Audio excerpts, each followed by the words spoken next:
Sweet Justice, Georgia Gilmore and the Montgomery Bus Boycott. Words by Mara Rockcliffe.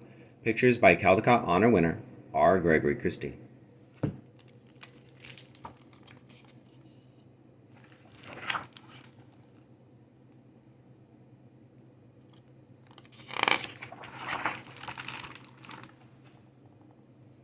Georgia was cooking when she heard the news. Mrs. Rosa Parks had been arrested, pulled right off a city bus, and thrown into jail because she wouldn't let a white man take her seat.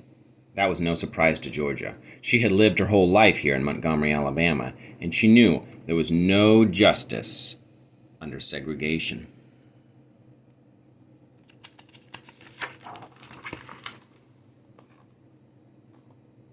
Segregation was a long, hot summer dragging wishful children past the shady park with the whites-only sign.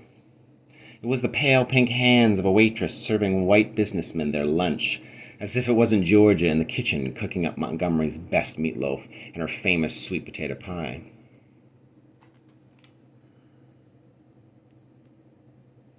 And the city buses standing on her aching feet all the way home after a long day's work, with rows and rows of seats up front left empty, just in case a white person got on.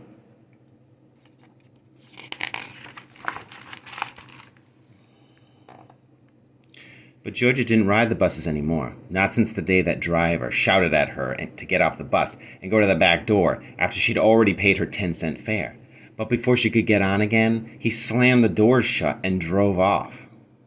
More than a month had passed, and Georgia hadn't stepped onto a city bus. Walking home was even harder on her feet than standing, but she would not give that bus company another dime.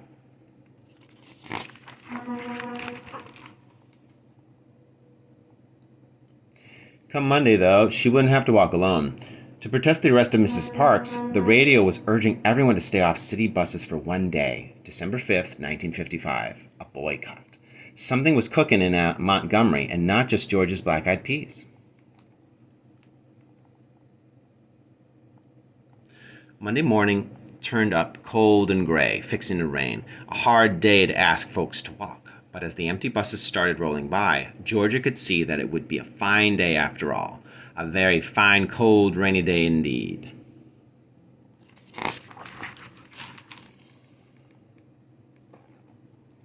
That evening, Georgia headed over to a meeting at the Holt Street Baptist Church. Seemed like all Montgomery was there, upstairs and downstairs, spilling out onto the streets for blocks around.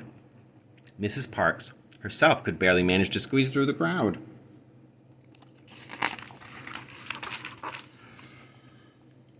A young minister named Dr. Martin Luther King Jr. stood up to speak. Georgia knew him. He lived on South Jackson Street, a short walk from her house on Duracoat. When he had a special company, he'd hire Georgia to fry up a batch of crispy chicken for his guests. Tonight, Dr. King wasn't talking about chicken. He was talking about justice. He said, "My friends, there comes a time when people get tired of being trampled over by the iron feet of oppression." He said, "The great glory of American democracy is the right to protest for right." He said, "We are determined here in Montgomery to work and fight until justice runs down like water and righteousness like a mighty stream." Everyone agreed. The boycott must go on.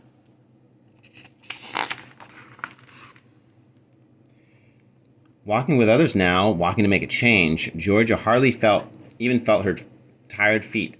Still, many people couldn't get to work or school without the bus. Car owners offered rides, but who would pay for all that gasoline? Georgia and her friends piled up their money, 50 cents from one, a quarter from another. It wouldn't buy a lot of gas, but if Georgia used it to buy chicken, she could whip up some mouth-watering sandwiches to sell at the next Monday meeting at the church.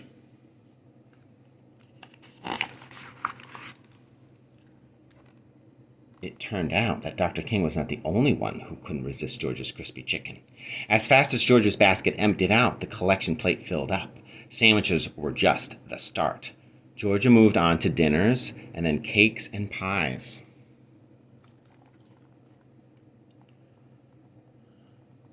Soon she was selling them all over town. Georgia knew that many people wanted to help out, but they were scared. They could be threatened by their neighbors, fired from their jobs, or worse. So Georgia called her friends the club from nowhere, and she kept their help a secret. Nobody would know who slipped her a few dollars or dropped off a chocolate cake.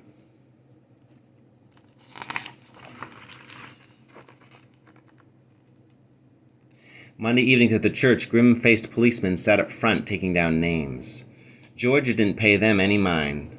Shouts and stomping shook the pews as she presented all the money she had raised from nowhere.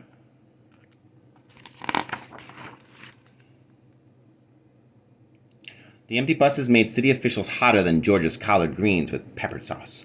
They didn't like to lose their bus fares, but they didn't want to change. They sent out the police to ticket anyone who gave the boycotters a lift. People were arrested just for standing on the corner, waiting for a ride. Georgia made more pound cakes and banana puddings to help pay their fines.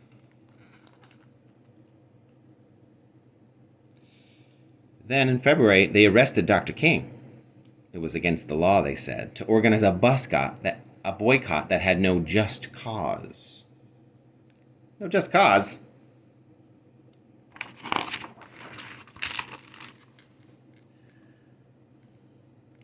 Georgia couldn't fight this battle from her kitchen, so she put on her Sunday suit and went down to the courthouse for the trial. Georgia told the judge about the bus driver who took her dime and then drove off. What kind of a way was that to treat a paying customer?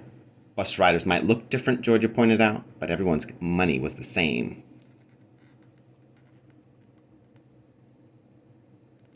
Georgia's testimony didn't save Dr. King from an unfair verdict. Guilty.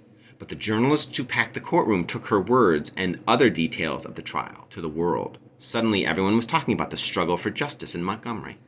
Everybody knew the name of Dr. Martin Luther King. In Georgia?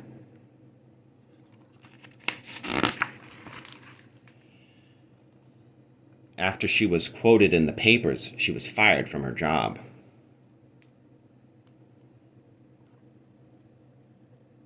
Dr. King encouraged Georgia to start working for herself, selling lunches out of her own kitchen on Derricote Street.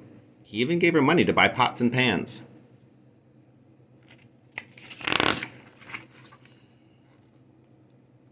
At Georgia's place, everyone crowded happily around her table or squeezed side by side onto a couch. And if they couldn't find a seat, well, even standing up, they found the spare ribs and the stuffed bell peppers tasted just as good.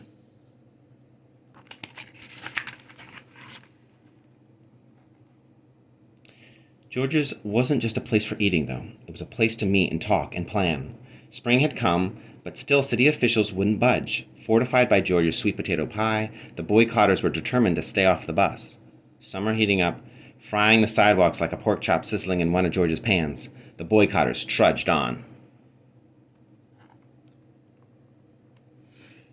Fall passed with cold mornings and the comfort of hot rolls from Georgia's oven. The boycotters plodded on.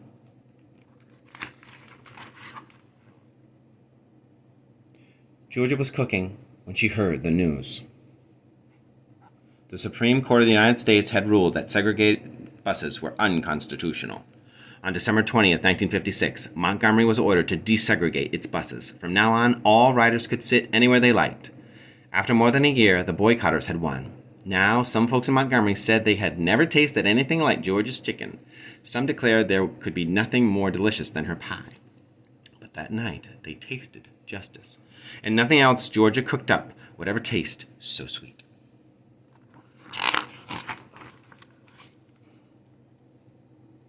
Georgia Gilmore, 1956.